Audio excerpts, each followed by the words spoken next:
अपने जीवन पर नजर डालने पर अधिकतर लोग ये देखते हैं कि उनके ऊपर सदा तकलीफें और दुख ही बने रहते हैं।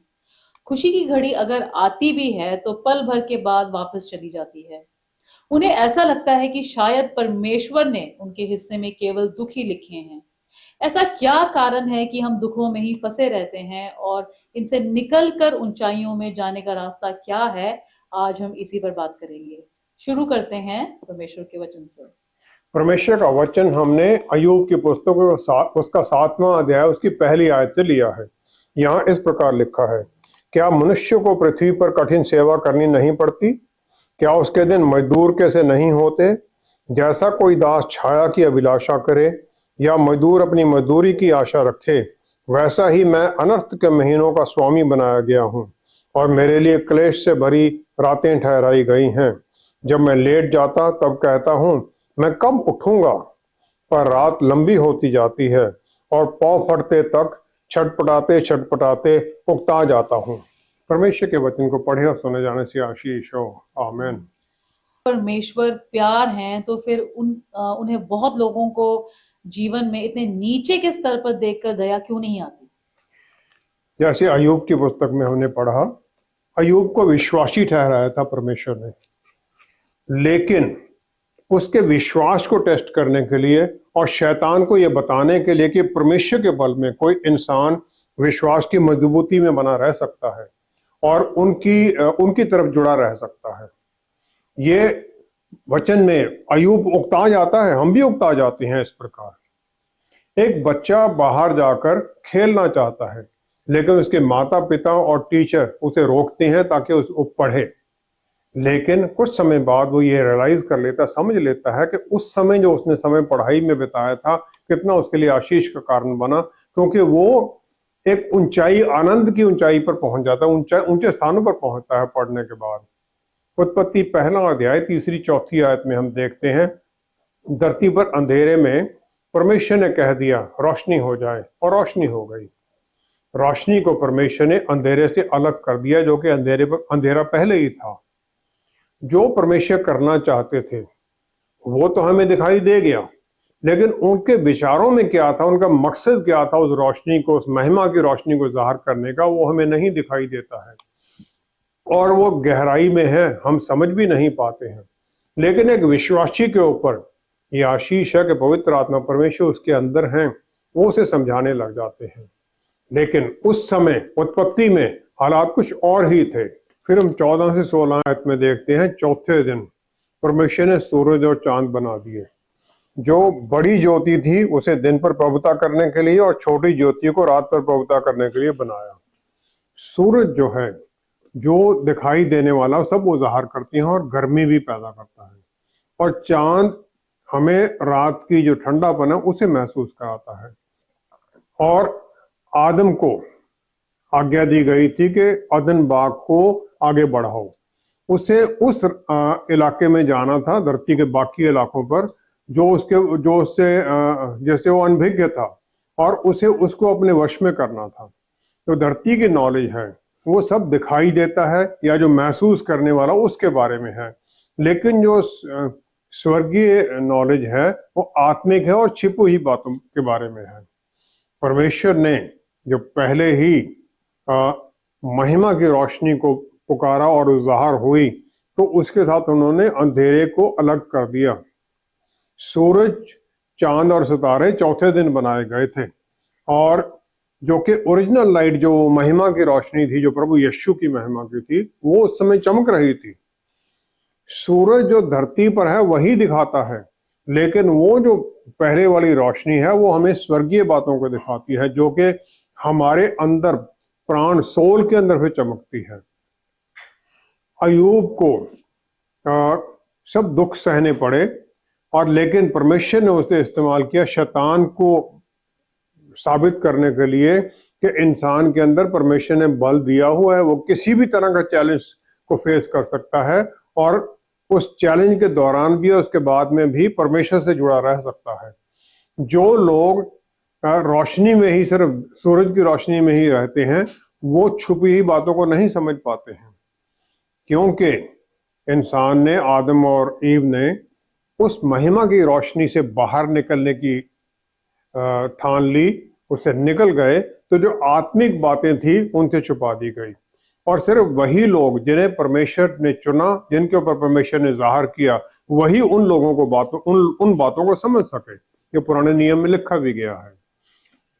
लेकिन प्रभु यीशु के आने के बाद में, उनके द्वारा मुक्ति पाने के बाद में, हमें उसी पहले वाली स्थिति में वापस कर दिया गया है, क्योंकि हमारे अंदर पवित्र आत्मा परमेश्वर है जो हमें सब कुछ सिखाते हैं। अफसियों की पुस्तक उसका पहला अध्याय उसकी 3री आयत, पौलुस रसूल ने फिर हमें बता दिया, हमारे प्रभु यीशु के परमेश्वर और पिता का धन्यवाद हो कि उसने हमें मसीह में स्वर्गीय स्थानों में सब प्रकार की आत्मिक आशीष दी है। हमें हर तरह की आत्मिक आशीष प्रभु यीशु में स्वर्गीय स्थानों में दे दी गई है। जो दिया गया है, हमारा जो धरती पर मिशन है, जो काम हमें दिया गया, उसे पूरा करने के लिए सब कुछ है। लेकिन हम वो अपनी आंख से, नॉर्मल आंख से नहीं देख सकते हैं, वो सिर्फ आत्मिक ही समझ में आ सकता है। और फिर हम वो उस कमी में ही जीते रहते हैं, क्योंकि जो परमेश्वर ने दिया है वो तो आत्मिक में है, हम वो समझ ही नहीं पाते, उसे पा भी नहीं सकते। परमेश्वर ने हमसे कुछ भी छुपाया नहीं है। रोमियो की पत्री उसका 8 अध्याय 32 आयत में पौलुस रसूल ने कहा है, जिसने अपने निज पुत्र को भी ना रख छोड़ा, परंतु उसे हम सब के लिए दे दिया, वह उसके साथ हमें और सब कुछ क्यों ना देगा। पिता परमेश्वर ने तो अपने पुत्र को हमारे लिए कुर्बान कर दिया, फिर बाकी चीजें वो क्यों नहीं देंगे। तो वो जो आत्मिक स्थानों में दी गई है वो सबको दे दिया गया है, लेकिन सोर्स उसका प्रभु यीशु है। जब वो प्रभु यीशु धरती पर थे तो उन्होंने सब कुछ दिखा भी दिया, उनके कामों में सब ज़ाहिर कर दिया। लूका 10 की 19 आयत में प्रभु यीशु ने हमें हर तरह का अधिकार दे दिया। उन्होंने कहा, मैंने तुम्हें सांपों और बिच्छुओं को रौंदने का और शत्रु की सारी सामर्थ्य पर अधिकार दिया है, और किसी वस्तु से तुम्हें कुछ हानि ना होगी। प्रभु यीशु ने मृत्यु को हरा दिया, शैतान के सर को कुचला और तीसरे दिन जी उठे, और हमारे ऊपर फिर जो वो पाप की ताकतों का, अंधेरे की ताकतों का अधिकार था, उन्होंने वो काट दिया। इजरायली लोगों को मिस्र की दास्ता से निकाल के लाए गए और उन्हें सब एक दूसरे सबको बराबर समझना था। लेकिन फिर मूसा ने ये कह दिया, अगर किसी तरह से कोई पैसे की कमी के कारण अपने आप को दास्ता में ले आता है तो 6 साल के बाद में उसे छोड़ दिया जाएगा। फिर मूसा ने यह भी कह दिया कि जो दास किसी भी तरह से खुश है अपने मालिक के पास रहने से और नहीं जाना चाहता है, उसके साथ क्या होगा। व्यवस्था विवरण 15 अध्याय उसकी 16-17 आयत में उसने कहा कि सुतारी लेकर उसका कान किवाड़ पर लगाकर छेदना, तो वह सदा तेरा दास बना रहेगा। अगर वो नहीं जाना चाहता, उसके कान को पियर्स करना था ताकि उसकी ये पहचान बन जाए। बहुत लोग ऐसे हैं जो कि शैतान जो काम कर रहा है उनसे बड़े खुश हैं, उसी के साथ चलने को तैयार हैं, वो उससे दास्ता से निकलना नहीं चाहते हैं, तो उन्होंने अपने कान को वहां भेज लिया है, उसकी बातों में ही खुश हैं। वो परमेश्वर हमें सब कुछ जो बेस्ट है वो देना चाहते हैं, लेकिन वो किसी से जबरदस्ती नहीं करते हैं कि आके लो। हम लोग फिर परमेश्वर को ये ब्लेम करते रहते हैं, हमसे तो क्रोधित हैं परमेश्वर, हमसे नाराज हैं। हम ये नहीं सोचते कि छुटकारे का रास्ता हमारे पास है, हमें दे दिया गया है। हम जब भी चाहें उस अंधेरे से निकल सकते हैं विश्वास के द्वारा, प्रभु यीशु में विश्वास के द्वारा। परमेश्वर भला सब कुछ जानते थे पहले से ही कि अंधेरा धरती पर है और रहेगा, इसलिए उन्होंने उसे नष्ट नहीं किया, उसे उस महिमा की रोशनी से अलग कर दिया। आदम और ईव को दोनों को ये कौशन दिया गया, लेकिन फिर भी वो उस सांप के झूठ में फंस गए और उसके साथ दास्ता में चले गए। दूसरी तरफ जो विश्वासी है उसे भी अब प्रभु यीशु ने वापस उस अदन बाग की परिस्थिति में पहुंचा दिया है, ताकि हम बहुतायत का जीवन जिए प्रभु यीशु में। तो फिर जब हम प्रभु यीशु की रोशनी उस महिमा की तरफ देखते हैं जो हमें वो प्रभु यीशु ने वचन में जाहिर भी की है, तो फिर हम समझ लेते हैं यिर्मयाह 29 की 11 के अनुसार कि परमेश्वर का हमारे लिए एक प्लान तो है जिसमें भविष्य भी है और आशा भी है। फिर हम शिकायत नहीं करते, परमेश्वर का धन्यवाद करने लग जाते हैं और दूसरों के लिए आशीष का कारण बन जाते हैं। किसी भी काम करने वाले की तरक्की तभी होती है जब वो ध्यान से पूरी मेहनत के साथ काम करता है। अगर हम शिकायत नहीं करते, मेहनत से काम करते हैं एक विश्वासी बनकर, तब फिर हमारी भी आत्मिक तौर पर तरक्की होती है और हमें सब कुछ ज़ाहिर होने लग जाता है। हमारी परिस्थितियां हमारे ऊपर ऐसा असर डाल देती हैं कि हम ऊपर परमेश्वर की ओर देखने में भी असमर्थ हो जाते हैं। ऐसे में हम ऊंचा कैसे उठ सकते हैं? जंगल में जब आग लग जाती है तो जो कुछ भी हो, वेजिटेशन जो कुछ भी है वो सब जल जाता है, नष्ट हो जाता है, बड़े पेड़ ही बचते हैं। लेकिन जो राख होती है वो वहां पर खाद का काम करती है और धरती और भी उपजाऊ हो जाती है ताकि आगे भविष्य में उसमें वेजिटेशन और काफी कुछ हो। हमें भी अपनी परिस्थिति में से आगे देखना है ताकि हम नई अपॉर्चुनिटीज और नए रास्ते परमेश्वर खोल रहे हैं हमारी तरक्की के लिए, उनको हम देख सकें। हमारे ऐसी परिस्थिति में कुछ एक बातें हैं जो बहुत आवश्यक हैं, जो हमें समझना जरूरी है। पहला तो ये है कि परमेश्वर सब कुछ जानते हैं कि हमारे ऊपर क्या हो रहा है और सही समय पर वो रास्ता खोल देते हैं ताकि हम उससे फ्री हों, आज़ाद हों और हमें आशीष के स्थान पर पहुंचा देते हैं। दूसरा, वो ये चाहते हैं कि हम जिस परिस्थिति में हैं उससे जो हमें सिखाना चाहते हैं वो हम सीख सकें और फिर ऊंचाई की तरफ बढ़ सकें। तीसरा ये है कि जो हम हमारे ऊपर हो रहा है ये हमें शुद्धिकरण का प्रोसेस है, शुद्ध किया जा रहा है, हमारे अंदर की कमियां निकाली जा रही हैं ताकि जो आज हमारे ऊपर हो रहा है इसके साथ हम बल पाएं और ऐसी परिस्थितियों को आगे समझने में और झेलने में सक्षम हो जाएं। एक सुनार जब चांदी को आग में डालकर उसे वो साफ करता है तो जब तक वो उसे उस साफ करता रहता है ऊपर से जो उसके ऊपर रॉस जो काला काला सा आता है, जब तक उस पिघली हुई चांदी में उसको अपना मुंह साफ दिखाई नहीं दे देता है। जो हमारे जीवन में भी ये चल रहा है, हमें भी उसी प्रकार उस अनंत काल के जीवन में प्रभु यीशु में जो हमें मिलता है उसके लिए तैयार किया जाता है, क्योंकि जो हमारी यहाँ पर जीवन है उसमें हम प्रभु यीशु के द्वारा जाहिर किया गया जो परमेश्वर का चेहरा है हमें वो प्रकट करना है। चौथा, परमेश्वर हमें बल देते हैं हर तरह की परिस्थिति का सामना करने के लिए। दूसरा कुरिन्थियों 12 अध्याय उसके 9 से 10 आयत में पौलुस रसूल ने अपने शरीर के कांटे के बारे में प्रार्थना की। उन्होंने ये नहीं बताया कि क्या था वो, लेकिन परमेश्वर ने जो उसे उत्तर दिया वो उन्होंने कह दिया, मेरा अनुग्रह तेरे लिए बहुत है क्योंकि मेरी सामर्थ्य निर्बलता में सिद्ध होती है। मेरा अनुग्रह तेरे लिए बहुत है। जब हम कमजोरी में होते हैं तो परमेश्वर हमारे अंदर काम कर रहे होते हैं, उनका अनुग्रह हमारे अंदर काम कर रहा होता है, पवित्र आत्मा हमारे अंदर काम कर रहे होते हैं हमें रास्ता दिखाने के लिए। पौलुस रसूल ने फिर आगे कह दिया, इसलिए मैं मसीह के लिए निर्बलताओं में और निंदाओं में और दरिद्रता में और उपद्रवों में और संकटों में प्रसन्न हूं, क्योंकि जब मैं निर्बल होता हूं तभी बलवंत होता हूं। जब मैं निर्बल होता हूं तब बलवंत होता हूं। हमारी कमजोरी में परमेश्वर का बल काम करने लग जाता है और फिर वो हर तरह की कमी घटी में भी चल सकते थे। और फिलिपियों की पुस्तक 4 अध्याय 13वीं आयत में फिर उन्होंने कह दिया, 13 में उन्होंने कह दिया कि मैं प्रभु यीशु में सब कुछ कर सकता हूं जो मुझे बल देते हैं। जो उनका अनुग्रह है हमें सिर्फ परिस्थिति में संभालता ही नहीं है, लेकिन हमारे लिए नए रास्ते भी खोलने लग जाता है। हमें फिर वो रास्ते दिखाई देने लग जाते हैं क्योंकि आत्मिक आंखें हमारी खुल जाती हैं। देखा हमने जब जैसे पहले देखा था, आग के अंदर जो सब कुछ नष्ट हो जाता है वही आग है वो, जो आग हमें ठंड से बचाती है, खाना बनाने में सहायता करती है। लेकिन बहुत लोग उस आग को दुश्मन समझते हैं और बहुत उसको मित्र समझते हैं। मेरी नीस का घर को आग लग गई और सब कुछ नष्ट हो गया, स्ट्रक्चर सिर्फ बचा रह गया। जब उन्हें उस पीरियड में किराए के घर पर रहना पड़ा, लेकिन जब दोबारा बनाया गया तो उन्होंने एटेक में जो ऊपर जगह थी उसमें एक रूम उन्होंने ऐड कर लिया, जो कि वो अपने हस्बैंड के लिए एक ऑफिस की जगह बनाना चाहते थे शुरू से ही।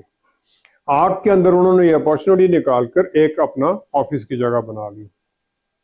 जो दुर्बलताएं हैं, तकलीफें हैं, वो हमें नीचे खींचती हैं। हमें अपने ऊपर और हमारे विश्वास पर, परमेश्वर पर शक होने लग जाता है। और फिर हमारे मित्रों से और जो हमें प्यार करने वाले उनके साथ भी हमारे झगड़े होने लग जाते हैं। लेकिन हमें उस नई सुबह का, नई शुरुआत की जो बारिश है उसका हमें इंतजार करना है। नए रास्ते जो खुलते हैं उसका हमें इंतजार करना है और फिर उन्हें पकड़ना है। लेकिन लोग इतना जो अपनी परिस्थिति में ही इतना डूब जाते हैं कि वो दिखाई ही नहीं देता उन्हें कि आगे रास्ता क्या है, और जो परमेश्वर ने उन्हें बल दिया उसे पकड़ ही नहीं पाते, वो उसी दुर्बलता में फंसे रहते हैं। परमेश्वर चाहते हैं कि हम विश्वास की आंखें खोलें और जो दिखाई दे रहा है उसके नीचे क्या है उसको समझने की कोशिश करें और उसके द्वारा फिर अपने लेसन भी सीख लें। जब हम उस प्रकार की चोटें, पत्थरों से मारा जाना, शिपरेक और जो बाकी परेशानियां पौलुस रसूल ने सहली, तो फिर हमें बड़ी हैरानी होती है कि उनका एटीट्यूड ऐसे कैसे हो सकता है। रोमियो की पत्री उसका 8वां अध्याय उसकी 28 आयत में फिर उन्होंने कह दिया, बड़े कॉन्फिडेंस के साथ उन्होंने कहा, हम जानते हैं कि जो लोग परमेश्वर से प्रेम रखते हैं उनके लिए सब बातें मिलकर भलाई ही को उत्पन्न करती हैं, अर्थात उन्हीं के लिए जो उसकी इच्छा के अनुसार बुलाए गए हैं। परमेश्वर की इच्छा के अनुसार बुलाए गए हैं।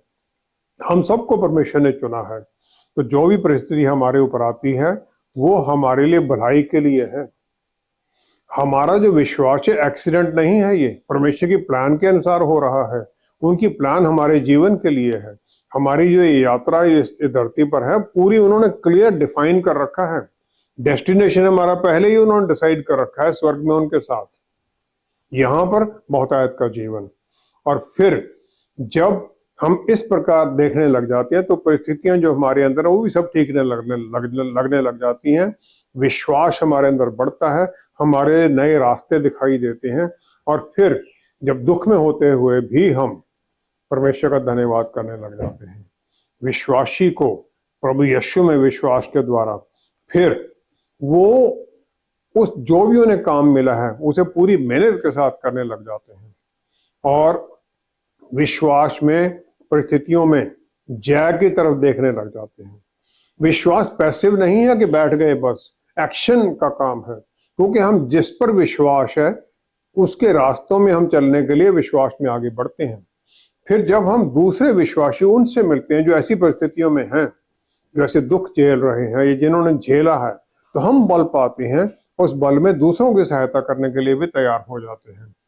पौलुस रसूल ने इसका फाइनल क्लू हमें बता दिया कि परेशानियों का फाइनल क्या है। अफसियों के पुस्तक 6वां अध्याय उसकी 10वीं आयत में उन्होंने कह दिया, इसलिए प्रभु में और उसकी शक्ति के प्रभाव में बलवंत बनो। बलवंत परमेश्वर की बल में बनना है हमें, उनके बल में हमें शक्ति पानी है। और हमारे अंदर परमेश्वर ने पवित्र आत्मा दिए हैं। पवित्र आत्मा बल, प्यार और आत्म संयम की आत्मा है जो हमें बल देने में सहायता करते हैं, आत्म संयम से हमें भर देते हैं। फिर उनके बल में हम, उनके प्यार में दूसरों के लिए भी हम बल का कारण बन जाते हैं, उनको सहायता करने के लिए स्ट्रांग होने लग जाते हैं। किसी भी दुख में से निकलना और ऊंचाइयां पकड़ने का रास्ता क्या है? एली वीजल को, जो यहूदी था, 15 साल की उम्र में ऑश्विट्ज़ जो कंसंट्रेशन कैंप था दूसरे महायुद्ध में, उसमें डाल दिया गया। और उसके सामने, जो कि सबसे ज्यादा खतरनाक जगह थी, उसके सामने उसकी माता और बहन का वध कर दिया गया और युद्ध के आखिर में उसे बचा लिया गया। और 10 साल तक वो उस समय की बातों के बारे में किसी को बता भी नहीं सका। और फिर उसकी जो किताब है द ट्रायल ऑफ गॉड, उसमें उस समय की कुछ बातें लिखी हैं उन्होंने। फिर उन्होंने एक अच्छी बात उसमें कही कि हर दिन हमें जीवित रहने के लिए ये जरूरी बन जाता है कि हम किसी दूसरे के लिए सहायता करने के लिए तैयार रहें। किसी के लिए हम एनकरेजमेंट का बोल बोलें, किसी के लिए प्रार्थना करें, अपने जो अनुभव है उसके साथ शेयर करें, जो कुछ है कमी घटी में भी उसके साथ शेयर करें। जब हम इस प्रकार दूसरों की तरफ देखने लग जाती हैं तो फिर परमेश्वर भी हमें बल देते हैं ताकि हम किसी और की सहायता कर सकें। जो वो बल जो हमें कभी सोचा भी नहीं था कि हमारे अंदर है, वो फिर प्रकट होने लग जाता है। और फिर हम ये देखते हैं कि उस आत्मिक बल में जाने के लिए हमें क्या क्या करना होता है। पहला तो ये है, आत्मिक हमारी तरक्की होनी चाहिए। जहां पर हम हैं वो हमारी सही नेचर को प्रकट करता है, क्योंकि जिस प्रकार हम उसमें रिएक्ट करते हैं वो हमारा जीवन, हमारा जो प्रवृत्ति है वहां पर वो प्रकट होने लग जाती है, और फिर उसके द्वारा आगे का सब कुछ हमारा दिखाई देने लग जाता है। पतरस रसूल पानी पर चलकर गए, लेकिन जब उन्होंने चारों तरफ देखा तो डर गए और पानी में डूब गए। मत्ती मत्ती 14 की 28 से 31 आयत में जब उन्होंने आवाज लगाई, प्रभु यीशु ने उन्हें खींच लिया पानी से बाहर। जब हम दुख में होते हैं, ऐसी परेशानी में होते हैं, तब हमें परमेश्वर के वचन जो है, जो वायदे हैं, हमें वो याद आने लग जाते हैं, और फिर हम वो डूबने से निकल आते हैं। पवित्र आत्मा का फल हमारे अंदर खड्डे में ही दिखाई देता है और हाइट्स में नहीं दिखाई देता है। वहां तो हम खुश होते हैं, और फिर उस दुख में ही हम प्यार, शांति और आनंद में भरते हैं, क्योंकि हम उस कमजोरी में हमें बदलाव आने लग जाता है। हमारा जो विश्वास है वो भी पूरी तरह उस परेशानी में बढ़ने लग जाता है। भजन संहिता 35 और ऐसी कई और भजन में दाऊद कंप्लेंट, शिकायत करता हुआ प्रार्थना शुरू करता है, लेकिन आखिर में परमेश्वर में विश्वास में और जीत की तरफ डिक्लेयर करने लग जाता है। दूसरा, परमेश्वर हमें बल देते हैं ताकि हम ऊपर की तरफ, उनकी तरफ देख सकें। मूसा ने फिरौन के पैलेस में बड़ा हुआ, फिर वो जथरो की जो भेड़ों को चरा रहा था वहां पर भी उसने, और फिर मिस्र में जाकर उसने अद्भुत चमत्कार किए, सब कुछ उसने देखा। फिर उसने इजरायलियों को आशीष दी। आखिर में उसने कहा, जैसे तेरे दिन हो वैसा ही तेरा बल भी हो, क्योंकि परमेश्वर तुम्हें बल देंगे। व्यवस्था विवरण 33 की 25 आयत में। इजरायली डर से भरे हुए थे कि प्रॉमिस लैंड में तो जायंट्स हैं, लेकिन फिर वो विश्वास में आगे बढ़े 40 साल बाद, और जब उन्होंने परमेश्वर के नाम पर वो हालेलुया का जयकारा लगाया, यहोशू 6 की 20 के अनुसार रियो की दीवारें अंदर की तरफ गिर गई। तीसरा है, जब हमारा दुख का समय होता है तो वो पनिशमेंट नहीं है, परमेश्वर हमें प्लान, उनके प्लान के अनुसार डेवलप कर रहे हैं। अयूब ने हर तरह का नुकसान सहा, उनके सब बच्चों की डेथ हो गई, सब उनका धन दौलत छिन गया। जो उनके 3 मित्र थे वो भी उसके खिलाफ हो गए। अयूब 23 की 10 में फिर उसने फिर भी कह दिया, उसने कहा, परमेश्वर जानता है कि मैं कैसी चाल चला हूं, और जब वह मुझे ता लेगा तब मैं सोने का समान निकलूंगा। मुझे वो ये करना चाहते हैं। चौथा, जो परमेश्वर को बल देने का, परमेश्वर को जो ग्लोरीफाई करने का जो समय है वो खड्डे में ज्यादा होता है, और ऊंचाइयों पर भी हम करते हैं, लेकिन जब हम खड्डे में अपने शक को पहचानते हैं तब हमें परमेश्वर की अच्छाई का ज्ञान आता है। हम ये ना सोचें कि हमें शक आ रहा है तो बड़ा हमारा कोई गड़बड़ है, नहीं। शक जीवन का नॉर्मल रिएक्शन है, दुख में ये शक आने ही आने हैं, लेकिन शक से आगे फिर हम विश्वास में बढ़ते हैं। हबकुक नबी हैं, उन्होंने पहला ही उनका अध्याय उसकी दूसरी आयत में कह दिया, हे यहोवा, मैं कब तक तेरी दुहाई देता रहूंगा और तू ना सुनेगा? मैं कब तक तेरे सम्मुख उपद्रव चलाता रहूंगा, क्या तू उद्धार नहीं करेगा?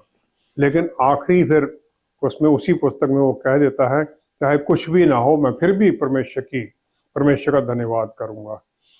पांचवा है, हमें ये ध्यान रखना है कि पीछे हमारे साथ क्या परमेश्वर ने अच्छा किया है, फिर उसी में हमें आगे भविष्य के बारे में भी सोचना है।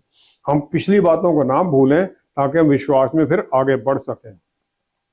और फिर जब हम उस प्रकार परमेश्वर के वायदों को, परमेश्वर की बातों को याद करते हैं, तब फिर हमें दूसरों को भी बताने में सहायता मिलती है।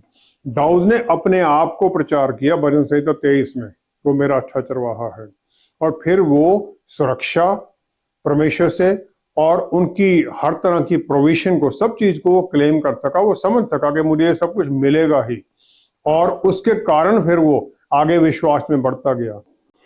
फिर राजा दाऊद सिर्फ प्रोटेक्शन और प्रोविजन को ही नहीं देखता है, बल को भी देखता है और अनंत काल का जीवन भी देखता है।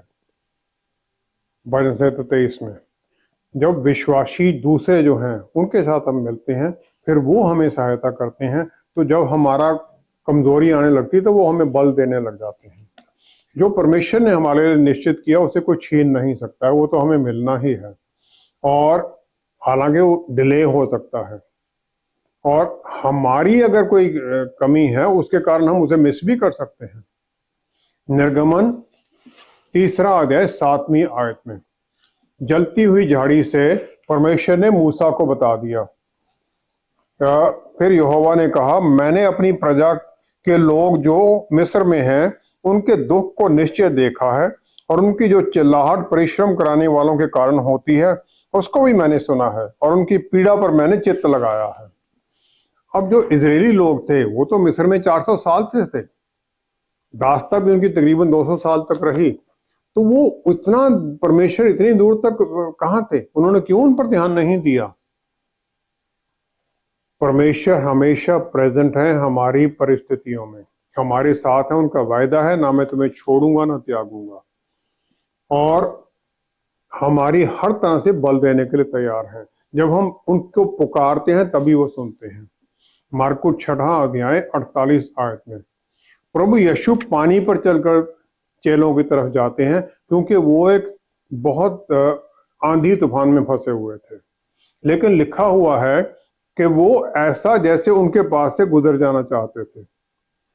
परमेश्वर पानी पर चलकर उन तक गए, लेकिन उनके पास से गुजर क्यों जाना चाहते थे?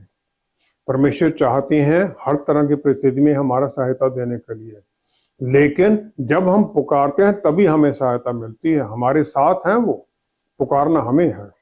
और फिर हमें यह भी ध्यान रखना है कि जब कोई रास्ते जो हम प्रार्थना कर रहे हैं किसी तरह से कुछ नहीं बात बन रही है, तो कुछ और भी सोचें कि इसके अलावा हम क्या कर सकते हैं जिसके द्वारा परमेश्वर हमारी प्रार्थना हमारी सुनते हैं, ताकि इसका हमें उत्तर भी मिले। किसी दूसरे से बात करें, सीखें वचन के बारे में, वचन के द्वारा जुड़ें, ताकि परमेश्वर हमारे साथ वो आशीषों की जो दरवाजे हैं वो खोल दें, हम उनमें बढ़ सकें, और इस दौरान हम बल में विश्वास में चलते जाएं। आइए हम प्रार्थना करें। पिता परमेश्वर, क्या ही धन्य है आपने हमें हर परिस्थिति में आनंद और खुशी में चलने की आशीष दे दी। वायदा कर दिया, मैं इस युग के अंत तक तुम्हारे साथ हूं। और फिर प्रभु आपने आशीष दी कि मैं आया हूं ताकि सब जीवन पाए, और जीवन भी बहुतायत का जीवन, जिसमें प्रभु आत्मिक हर तरह की तरक्की, हर तरह की आशीष आपने रख दी है। आपने हमें उसी अदन बाग की परिस्थिति में पहुंचा दिया है जहां पर आदम और ईव के लिए आपने हर जरूरत की चीज रखी थी, और फिर आप हमारे वहां पर परमेश्वर शाम को मिलने आते थे, लेकिन हमारे अंदर आप आ गए हैं हर पल हमारे साथ, हमें हर सब कुछ सिखाते हुए, गाइड करने के लिए, बल देने के लिए और रास्ते दिखाने के लिए। कैसी अद्भुत आशीषें आपने हमें दे दी हैं। बस हम इस विश्वास में बने रहें, जितने हम जुड़े हुए हैं सब किसी ना किसी परिस्थिति में तो फंसे ही हुए हैं। बस हम इस विश्वास में बने रहें कि आप उनमें भी हमारे लिए रास्ते खोल रहे हैं, और आपके बल में हम चलते जाएं। और आपने हमारा हाथ पकड़ा हुआ है, क्योंकि आप हमें छोड़ेंगे नहीं। आपके बल में हम बढ़ते हैं। सारी महिमा, सारा आदर आपको देते हुए पिता परमेश्वर सब कुछ प्रभु यीशु के पवित्र नाम में मांगते हैं। आमेन, आमेन, आमेन। 12 चेलों में कम पढ़े लिखे मछुआरों के साथ टैक्स कलेक्टर मैथ्यू भी था, और उन सबको प्रभु यीशु ने उनकी परिस्थितियों से कहीं ऊंचा उठा दिया। ये इसलिए हुआ क्योंकि सब ने उनकी आवाज मेरे पीछे चले आओ को सुन लिया। हमें भी दुख में बहुत लोग तरह तरह की बातें और रास्ता दिखाएंगे, लेकिन हमें बस अपने प्रभु के रास्ते पर ही चलना है। फिर एक दिन हम भी उन ऊंचाइयों को जरूर पकड़ेंगे। Thank you so much for watching. See you next time. Stay blessed. Shalom.